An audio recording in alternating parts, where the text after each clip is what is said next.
राधे राधे, जय श्री कृष्ण। दोस्तों, आज हम लेकर आए हैं दैवीय पंचकन्या की कथा। हर युग में कुछ ऐसी नारी जन्म लेती है जिनका अस्तित्व सिर्फ एक कहानी नहीं बल्कि आस्था का प्रमाण होता है। कहते हैं जो हर सुबह इन 5 देवतुल्य स्त्रियों के नाम लेता है उसके जीवन से पाप, संकट और दुख स्वयं मिट जाते हैं। ये थी अहिल्या, द्रौपदी, कुंती, तारा और मंदोदरी। 5 ऐसी दिव्य शक्तियां जिन्होंने अपने जीवन से ये सिद्ध कर दिया कि नारी सिर्फ करुणा नहीं, वो स्वयं सृष्टि की सबसे बड़ी शक्ति है। तो आइए जाने उन 5 दैवीय नारी शक्तियों की कथा जिन्हें कहा गया है पंचकन्या, जिनके स्मरण मात्र करने से भी पाप भी राख बन जाते हैं। हिंदू धर्म से जुड़ी पौराणिक कथाओं में ज्यादातर प्रसिद्ध पात्र पुरुषों के ही हैं। पुरुषों को ही महायोद्धा, अवतार आदि का दर्जा दिया गया है और उन्हीं से जुड़े चमत्कारों का भी वर्णन हुआ। लेकिन उनके जीवन से जुड़ी महिलाएं, जिनके बिना उनका अपने उद्देश्यों को प्राप्त करना तक मुश्किल था, उन्हें मात्र एक भूमिका में लाकर छोड़ दिया गया। पौराणिक स्त्रियां यही वजह है कि मंदोदरी को असुर सम्राट रावण की अर्धांगिनी के तौर पर, तारा को बाली की पत्नी के तौर पर, अहिल्या को गौतम ऋषि की पत्नी के रूप में, कुंती और द्रौपदी को पांडवों की माता और पत्नी के रूप में ही जाना जाता है। पंचकन्या हिंदू धर्म में इन 5 स्त्रियों को पंचकन्याओं का दर्जा दिया गया है। जिस स्वरूप में हम अपने पौराणिक इतिहास को देखते हैं, उसे विशिष्ट स्वरूप को गढ़ने का श्रेय इन स्त्रियों को देना शायद अतिशयोक्ति नहीं कहा जाएगा। पंचकन्याओं का जीवन, मंदोदरी, अहिल्या और तारा का संबंध रामायण काल से है। वहीं द्रौपदी और कुंती महाभारत से संबंधित हैं। ये 5 स्त्रियां दिव्य थीं। एक से ज्यादा पुरुषों के साथ संबंध होने के बाद भी इन्हें बेहद पवित्र माना गया। ये जानते हैं कौन थी ये पंचकन्या और क्या था इनका जीवन। अहिल्या गौतम ऋषि की पत्नी। अहिल्या, बहुत से लोग अहिल्या को पंचकन्याओं में प्रमुख मानते हैं। कई दस्तावेजों में यह उल्लिखित है कि अहिल्या को स्वयं ब्रह्मा ने बनाया था। वहीं कुछ दस्तावेज ये कहते हैं कि उनका संबंध सोमवंश से था। अहिल्या की खूबसूरती से स्वयं देवता इंद्र भी खुद को बचा नहीं पाए और एक बार उन्होंने ऐसा किया जिसका खामियाजा स्वयं अहिल्या को भुगतना पड़ा। इंद्र का जाल एक बार गौतम ऋषि की अनुपस्थिति में देवराज इंद्र उनका वेश लेकर आश्रम में प्रवेश कर अहिल्या के सामने प्रणय निवेदन करते हैं। अहिल्या इंद्र की असलियत जानने के बाद भी उनके साथ संबंध स्थापित करती है। अहिल्या का घमंड कई जगह इस बात का उल्लेख करता है कि जब अहिल्या ये जान लेती है कि उसके पति के वेश में इंद्र उसके सामने प्रणय निवेदन कर रहे हैं, तो उन्हें इस बात पर घमंड होने लगता है कि स्वयं इंद्र उनके प्रति आकर्षित हुए हैं। इसी कारण वे संबंध स्थापित करने की अनुमति दे देती हैं। वहीं कुछ दस्तावेज ये कहते हैं कि देवी अहिल्या ने इंद्र को अपना पति मानकर ही उनके साथ संबंध स्थापित किए थे। गौतम ऋषि का क्रोध, जब गौतम ऋषि ने युद्ध इंद्र को अपने भी वेश में अपने आश्रम से निकलते हुए देखा, तो वो सारी बात समझ गए।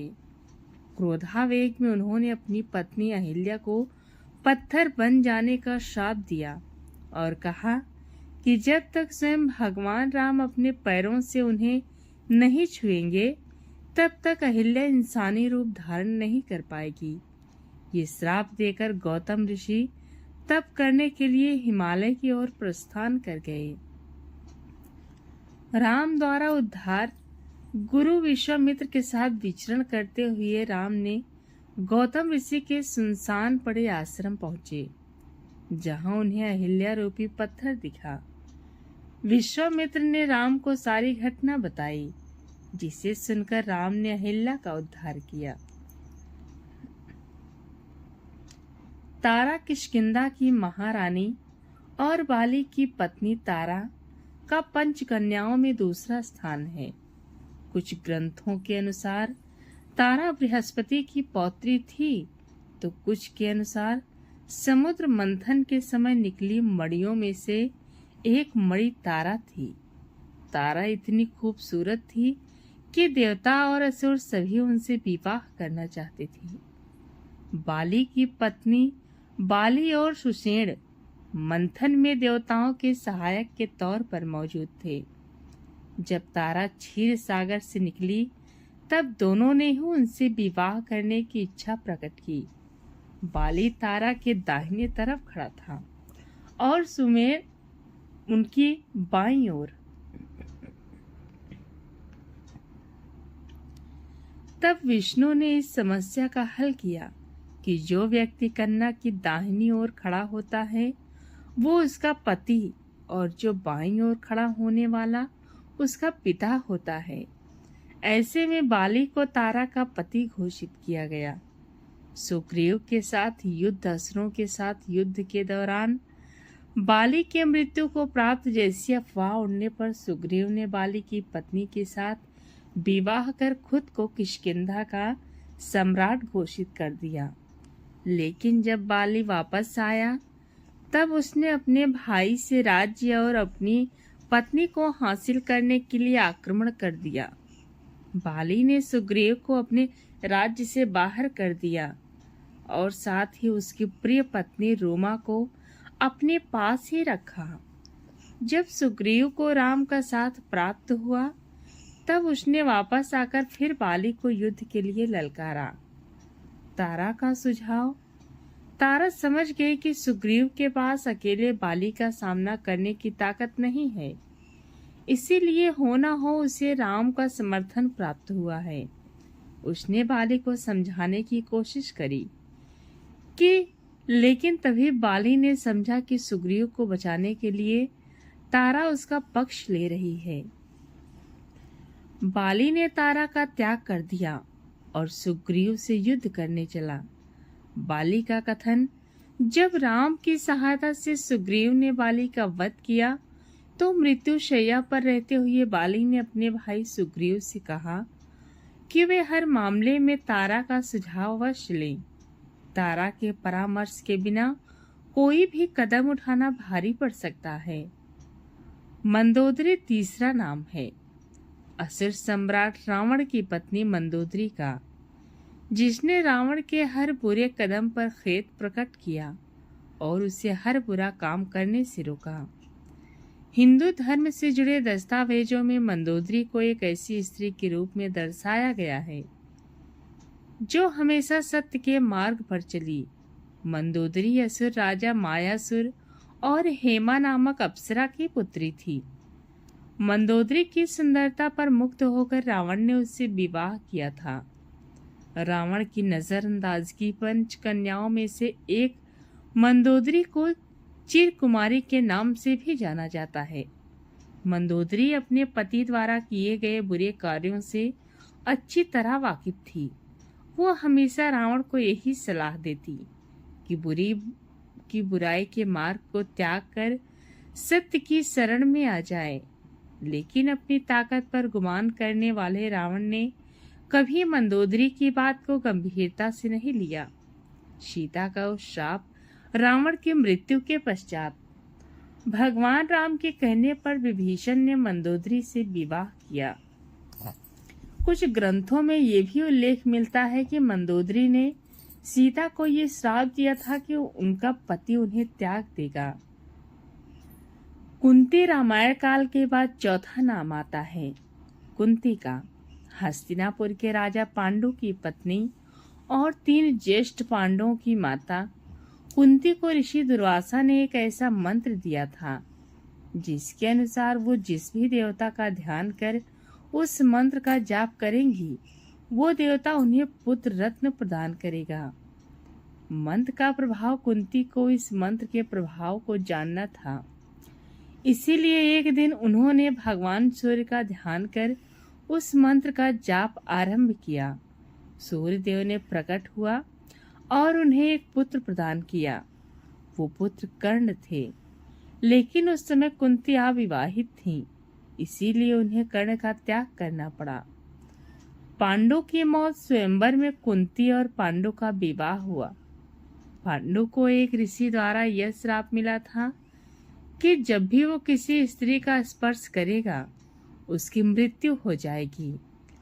पांडु की मृत्यु के पश्चात कुंती ने धर्मदेव को याद कर उनसे युधिष्ठिर, वायुदेव से भीम और इंद्र से अर्जुन को प्राप्त किया। माद्री की प्रार्थना पांडु की दूसरी पत्नी माद्री ने कुंती से इस मंत्र का जाप कर पुत्र प्राप्त करने की अनुमति मांगी, जिसे कुंती ने स्वीकार कर लिया। अश्विनी कुमार को याद कर माद्री ने उनसे नकुल और सहदेव को प्राप्त किया। अगला नाम है द्रौपदी का। द्रौपदी महाभारत की नायिका द्रौपदी भी पंचकन्याओं में से एक है। 5 पतियों की पत्नी बनने वाली द्रौपदी का व्यक्तित्व काफी मजबूत था।